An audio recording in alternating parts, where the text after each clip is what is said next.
Ndakafara pamakanditi handei kuimba yaShe. Ndakafara pamakanditi handei kuimba yaShe. Vanotenda handei, imwe handei, mese handei kuimba yaShe. Tinomushumira, tinomurumbidza, tinomunamata tiri pamwe chete. Tinomushumira, tinomurumbidza, tinomunamata tiri pamwe chete.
Ndoyimbira ichi sa Davida,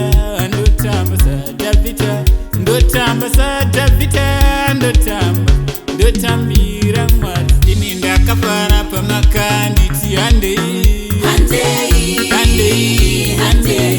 kuimba yaShe. Ndakafara pamakanditi handei kuimba yaShe.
Imba yaShe yeruponeso rwedu, vanotenda mufaro wedu uri muimba yaShe. Imwe vanorwara maporeswa nekutenda kwenyu, vanochema manyaradzwa naIshe. Ishe wedu imi vakasungwa masunungurwa naIshe Jesu.